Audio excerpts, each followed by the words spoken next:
Hello guys, good morning and welcome sa aking channel. Sa ride na to, magdi-DRT loop ulit tayo pero reverse route naman ang gagawin natin. Ang magiging ruta natin ay sa Akles sa San Ildefonso tapos aakyat tayo sa mga barangay ng Kamatsин, Talbak at Kalawakan. Ito yung mga barangay na dating sakop din ng San Miguel. 6 months na din yung huling ikot ko dito kasama yung dalawang senior bikers ng San Miguel na ginawan ko din ng vlog. At sa ride na to, si Kuya Aji lang ang makakasama natin. Nasa 700 meters ang elevation ng loop na to, halos kapareho lang din ng reverse route. Pero base sa Strava record, mas mababa ito ng kaunti kumpara dun sa kabilang ruta. Siyempre DRT ang ruta natin, madaming ahon at lusong sa mga kalsada dito. At sa ruta na to, mayroong 4 na medyo mabigat na ahon, so yun yung ipapakita ko mamaya.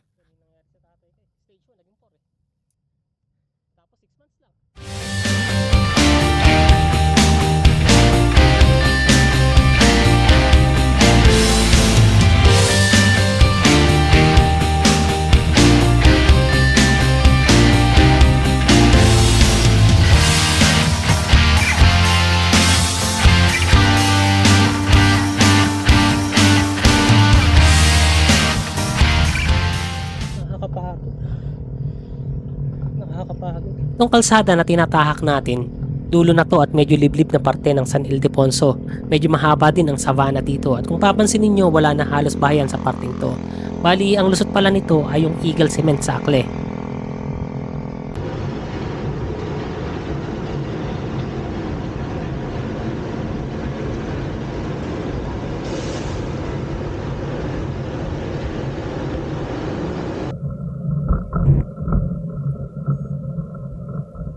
Parang konti pa yung sasakyan ah.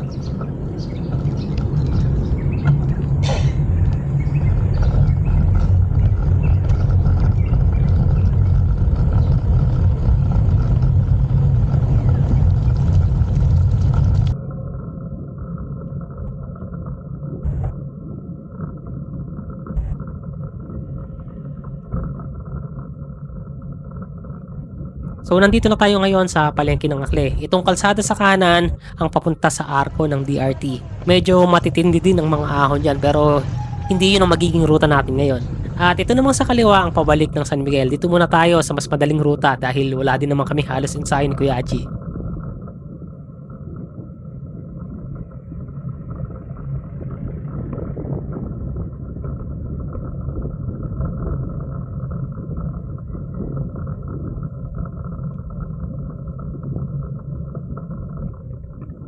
Okay, so eto na. Isa sa pinakamahirap na ahon dito sa ruta ng DRT loop.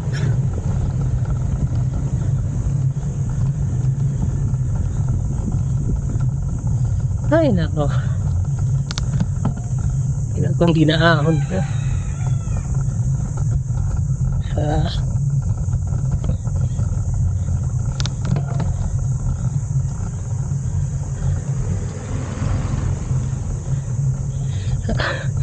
Pada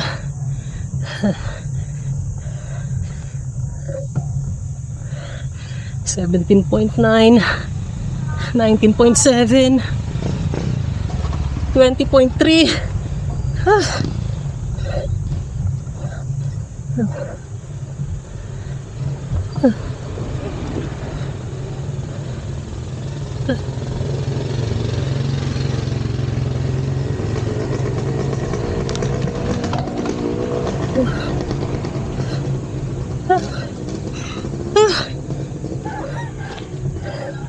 Pero lagpas 20 pala yung ano gradient ton.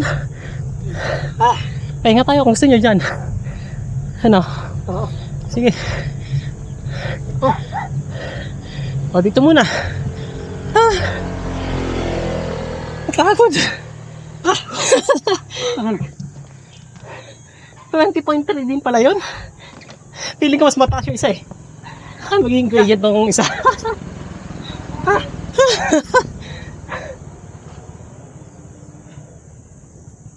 Medyo makunat din talaga yung ahon na yon at dahil bihira lang din kaming makapag-bike sa malayo nitong mga nakaraang buwan, napagod din talaga kami ni Kuya Aji dun sa unang mabigat na ahon.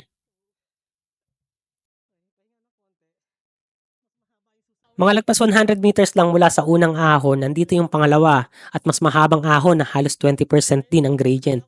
Nung bago-bago pa lang ako nagbibisikleta, mga ilang beses din ako nagtulak dito. Kaya sa mga newbies, kailangan din talaga ng ensayo kung ruruta kayo sa DRT. Kaya magiging ano nito? 8.6, 9.2,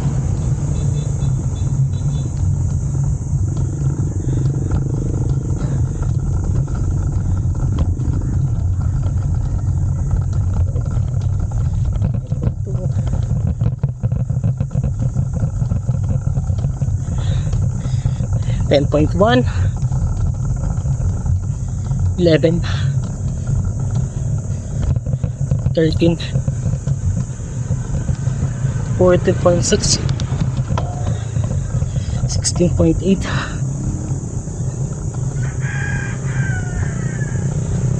17.4,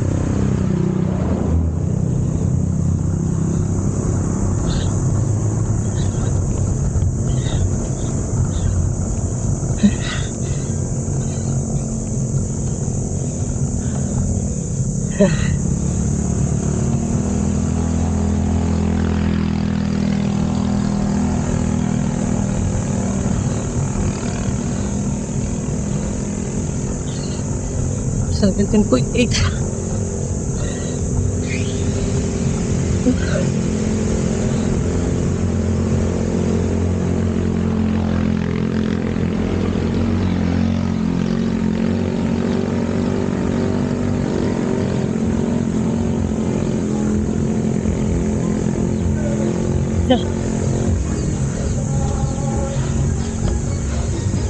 Ang haba.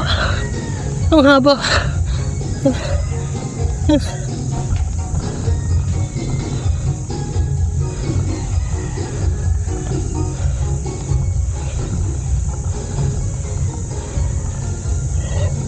Eighteen point 19.5.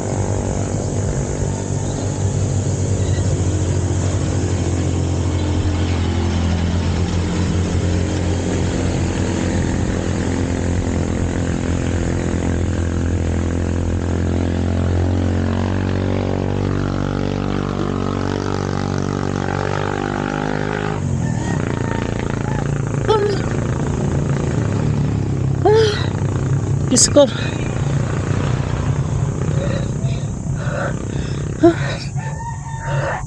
Almost 20 din. Mas matarik yung isa kanina, pero mas mahaba itong isa na to. Pagod.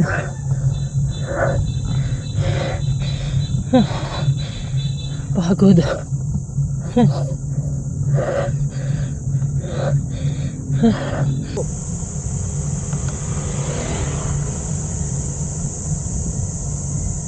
Tingnan nyo, bungad lang yung itong ang tawag nito? Kandila. Pakandila. Ito, taga ko lang hindi nababalikan yan pero hindi ko pa kaya ngayon yan. Kaya na siguro. Ewan ko. Nakakatari. Sa susunod na lang natin balikan yan. Oo, sa susunod. Pagkatapos ng dalawang mabigat na ahon paket sa Kamachin, maayos na kalsada na ang ating dadaanan. May mga ahon pa din dito pero hindi na kasing bigat ng naunang dalawa hanggang makarating tayo sa Digos. Ganda pagka ganito ang kalsada mo, parang kahit pa paano mararamdaman mo na umuunlad yung bayan mo, no? Yung kalsada natin, tingnan nyo, napakaganda. Grabe.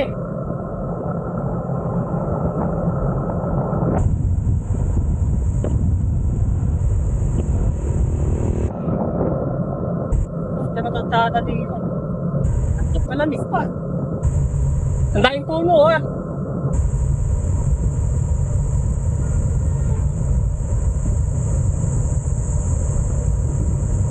Ito talaga yung nakakamiss dito sa DRT na maganda ng kalsada. Dito yung mga batang sakyan. Talagang nakakarel.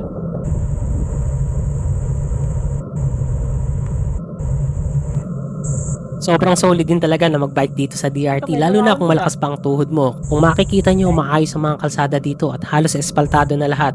Bonus din yung magagandang view at konti lang din ang dumadaan dito. Kaya kung medyo biker ka o medyo cyclist, masarap na mag-chill ride dito sa DRT. Hindi, yung sa simbahan, sa Tigos pa po yun. Hindi pa dito yun. Pero pagka ganito ahon, tapos ganitong ka-espalto na makinis, hindi siya ganun kabigat pedalin, ano?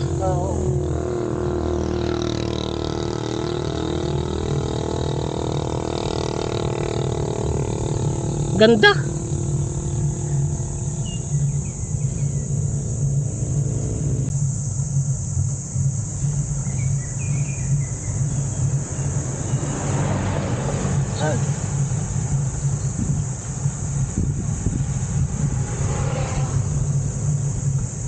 Ganda dito, no? Hindi pa mainit. Kung ganito sana lagi ruta, yung sarap magbike. Tapos dinig mo lang mga huni ng insekto. Ng BRT.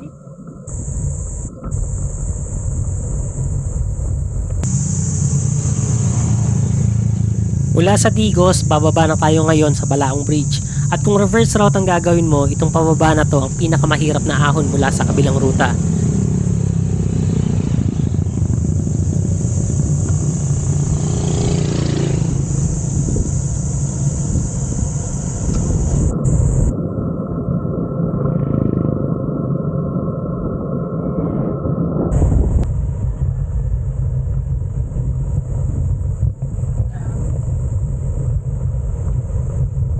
Ito yung mahigit 20 ang gradient eh. Tsaka mahaba to.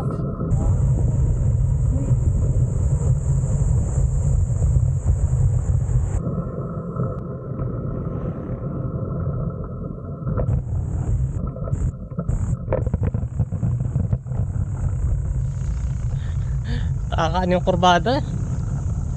Init na.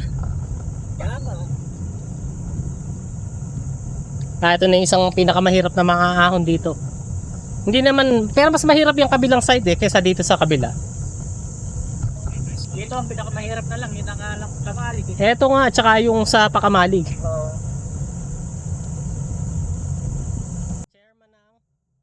At mula naman sa tulay, nandito yung pangatlo. Medyo mahaba rin itong ahon na to at meron pang mga ahon at lusong hanggang sa jump off ng Tila Pilon. Eto na, mahaba din kasi ito eh. Ayun ang grade niya oh, 9 na agad. 10. 11 na natin. 12.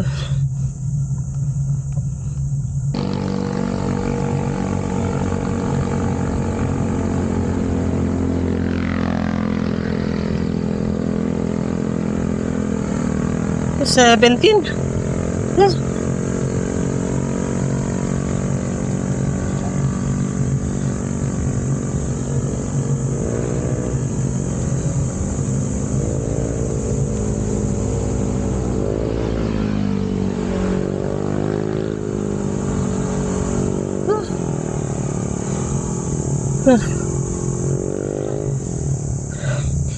Nasa 17 din pala yun.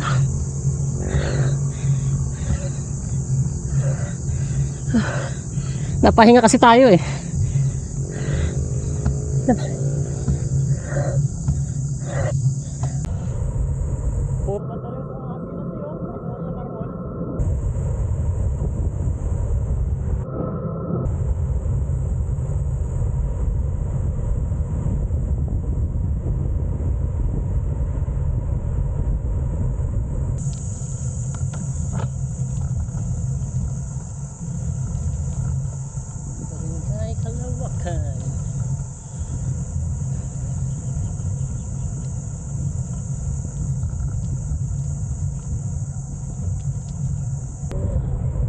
And finally, ang huling mabigat na ahon sa ruta na to ay mula sa Sitio Litlit paket sa Sitio Kamalig. Ito yung pinakamahabang ahon sa ruta na to, pero pagkatapos nito halos puro pababa na to hanggang makarating tayo sa San Miguel.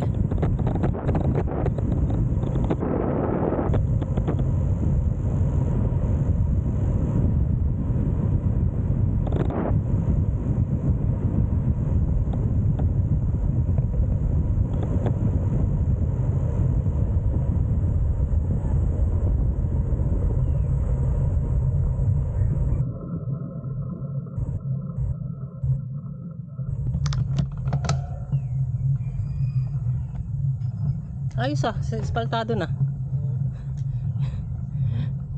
Okay nang ahunin ngayon yun.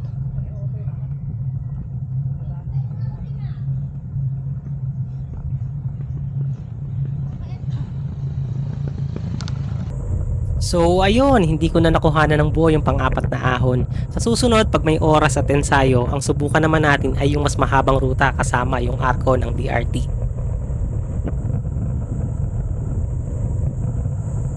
Hanggang sa susunod na padyak, ako po si Mond. Maraming salamat.